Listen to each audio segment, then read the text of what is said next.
بسم اللہ الرحمن الرحیم۔ ماں باپ کے 3 عمل اپنی اولاد کی زندگی خطرے میں ڈالتے ہیں۔ حضرت علی رضی اللہ تعالیٰ عنہ سے ایک عورت نے پوچھا، کیا ایسے بھی میرے کوئی عمل ہو سکتے ہیں جو میری اولاد کے لیے خطرے کا باعث بن سکتے ہو؟ تو حضرت علی رضی اللہ تعالیٰ عنہ نے فرمایا کہ ماں باپ کے 3 ایسے کام جو کہ اولاد کو موت کے منہ تک لے جاتے ہیں۔ ایک دفعہ حضرت علی رضی اللہ تعالیٰ عنہ اپنے حجرے میں موجود تھے کہ ایک بوڑھی عورت آئی اور عرض کی، اے امیر المؤمنین، میری 2 ہی اولاد ہے، ایک بیٹا اور دوسری بیٹی، وہ دونوں ہی نافرمان ہیں اور وہ دونوں اکثر بیمار رہتے ہیں۔ میری بیٹی کا رشتہ لینے کے لیے کوئی تیار نہیں اور بیٹے کو کوئی رشتہ دینے کے لیے تیار نہیں۔ میں ایسا کون سا عمل کروں جس سے ان کی زندگی میں برکت آئے اور وہ عمل انہیں نفع دے اور وہ میری نافرمانی بھی نہ کرے، وہ صحت یاب بھی ہو جائے؟ میں ایسا کون سا کام کروں؟ کیونکہ وہ دونوں نافرمان ہیں، میرا کہا نہیں مانتے، میرا بیٹا شراب اور دیگر گناہ بھی کرتا ہے، وہ دونوں دین اسلام سے مطابقت بھی نہیں رکھتے۔ اے امیر المؤمنین، مجھے کوئی ایسا عمل بتائے جس سے وہ دونوں راہ راست پر آ جائے، دونوں کے رشتے بھی ہو جائے، وہ فرما بردار بھی بن جائے اور دونوں صحت مند بھی ہو جائے۔ حضرت علی رضی اللہ تعالی عنہ نے اس عورت سے فرمایا کہ ماں باپ کے 5 ایسے گناہ جن کی سزا اولاد کو بھی ملتی ہے، وہ 5 عمل ایسے ہیں جس سے اولاد کا تعلق جڑتا ہے۔ حضرت علی رضی اللہ تعالی عنہ نے فرمایا، اگر ماں باپ یہ عمل کرتے ہیں تو ان کے عملوں کی وجہ سے اسے اولاد بھی اس جرم میں شریک کر دی جاتی ہے۔ اس خاتون نے پوچھا، وہ 5 عمل کون سے ہیں؟ حضرت علی رضی اللہ تعالی عنہ نے فرمایا، وہ 5 عمل یہ ہے۔ نمبر 1، جس گھر میں والدین قرآن مجید کو سمجھنے کے باوجود اس کی تلاوت نہ کرے تو ایسے والدین تو اللہ کے عذاب کے مستحق ہوتے ہی ہیں، لیکن اس کی سزا ان کی اولاد کو بھی ملتی ہے۔ ایسے والدین کی اولاد نافرمان بے حیا ہو جاتی ہے۔ آپ اپنے گھر میں دیکھیں کہ قرآن مجید جو کہ اللہ تعالیٰ کی آخری کتاب ہے اور محمد صلی اللہ علیہ وسلم پر نازل ہوئی، جو کہ قیامت تک کے مسلمانوں کے لیے ہدایت کا منبع ہے، لیکن افسوس کہ ہم صرف رمضان میں قرآن کو پڑھتے ہیں، یا پھر جب کوئی فوت ہو جائے قرآن مجید ہمارے گھروں میں موجود ہوتا ہے اور اس پر دھول جم جاتی ہے، مگر ہم اسے کھول کر پڑھنے کی کوشش نہیں کرتے۔ ہمیں چاہیے کہ اس مقدس کتاب کی تلاوت کریں تاکہ ہمارے گھروں میں اللہ تعالیٰ رحمتیں اور برکتیں نازل فرماتا رہے۔ جو ماں باپ قرآن کو سمجھنے کے باوجود نہیں پڑھتے، ان کی اولادیں بے حیا اور تنگ دست ہو جاتی ہیں۔ نمبر 2، امیر المؤمنین حضرت علی رضی اللہ تعالی عنہ نے فرمایا، جس گھر میں ماں باپ روزانہ لڑتے ہیں اور ایک دوسرے کو گالیاں دیتے ہیں، جہاں گالیاں دی جائے وہاں شیطان ہی ڈیرے ڈالتے ہیں، فرشتے نہیں، اور شیطان ان کو ہر وقت بھڑکاتے رہتے ہیں۔ آپ خود سوچیں کہ جس گھر میں ہر وقت شیطان کا بسیرا ہو، فرشتے وہاں نہ آئے، تو ایسا گھر تو جہنم ہی ہوگا، کیونکہ فرشتے تو یہودیوں اور مشرکوں کے گھروں میں نہیں آتے۔ حضور نبی کریم صلی اللہ علیہ وسلم کا فرمان اقدس ہے کہ ایک دوسرے کو گالیاں دینا اسلام میں حرام ہے۔ والدین کو دیکھ کر اولاد جوان ہوتی ہے، جیسا طرز عمل والدین کا ہوگا اولاد بھی ویسی ہوگی۔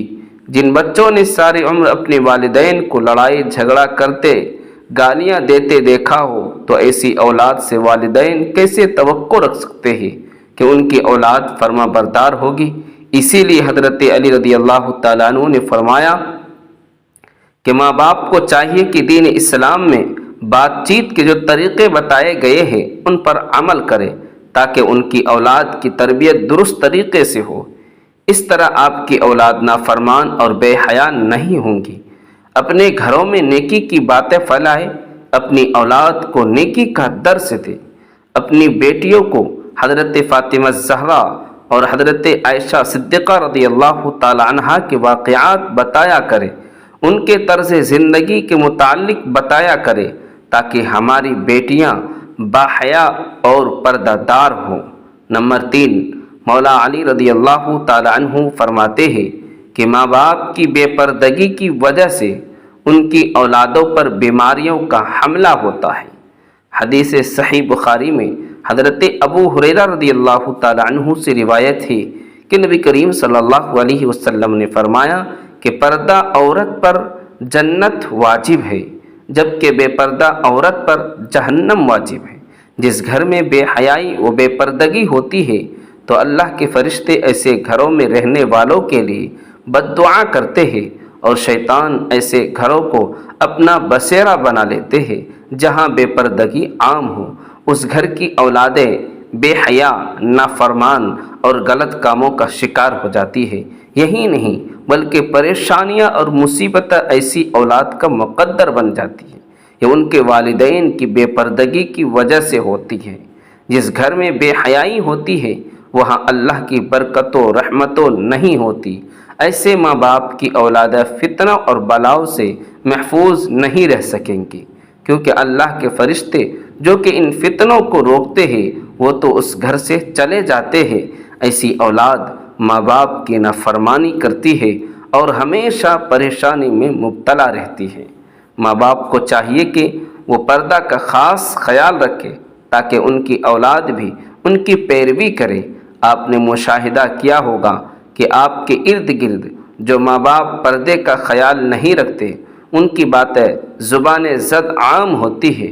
اکثر عورتیں یہ کہتی ہوئی دکھائی دیتی ہے کہ پردہ دل کا ہونا چاہیے، تو ایسی عورتوں کو اللہ کے غضب سے ڈرنا چاہیے کہ کیا ان کا دل حضرت فاطمہ الزہرا اور حضرت عائشہ صدیقہ رضی اللہ تعالی عنہا کے دل سے زیادہ پاک ہے؟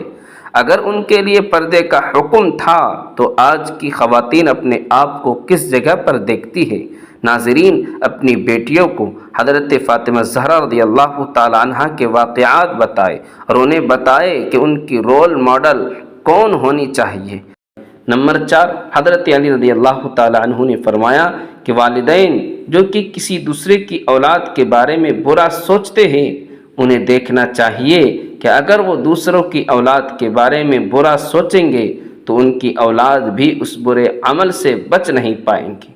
اللہ تعالیٰ ان کی اولادوں کے لیے برا کرتا ہے کیونکہ اللہ تعالیٰ بڑی رحمان و رحیم ذات ہے۔ اللہ تعالیٰ ماں سے زیادہ اپنے بندوں سے محبت کرتے ہیں۔ اگر تم کسی کی اولاد جو پریشانی میں ڈالو گے تو اللہ تعالیٰ وہی نظریہ تمہاری اولادوں پر بھی مسلط فرما دیتے ہیں، کیونکہ جیسا کرو گے ویسا بھرو گے۔ جیسا تم دوسروں کی اولادوں کے متعلق سوچتے ہو اللہ تعالیٰ وہی نظریہ دوسروں کے ذہن میں تمہاری اولادوں کے متعلق بنا دیتے ہیں۔ جیسا تم کسی کی بیٹی کے بارے میں چاہتے ہو اللہ تعالیٰ ویسا ہی تمہاری بیٹی کے ساتھ کرتا ہے۔ نمبر 5، حضرت علی رضی اللہ تعالی عنہ نے فرمایا جو ماں باپ اپنے گھر میں حلال حرام کا فرق نہ کرتے ہو، حرام وہ نہیں کہ حرام جانور کھا لیا جائے یا کوئی حرام چیز کھا لی جائے، یہ تو قطعاً حرام ہے۔ حرام وہ ہے جو حلال کو حرام کر کے کھایا جاتا ہے۔ کسی دھوکہ فراڈ کر کے اس کا حق کھا لیا جائے یا کسی غریب مسکین کا حق کھا لیا جائے تو یہ بھی حرام ہے۔ اگر حرام مال بچوں کو کھلایا جائے گا تو اولاد نافرمان، بے حیا اور بیماریوں میں مبتلا ہو جاتی ہے۔ آج کل یہ بیماری ہمارے معاشرے میں عام ہو گئی ہے۔ حرام کھانے والے اسے حلال سمجھ کر کھا رہے ہیں، تو اللہ تعالی ہم سب کو رزق حلال کمانے کی توفیق عطا فرمائے۔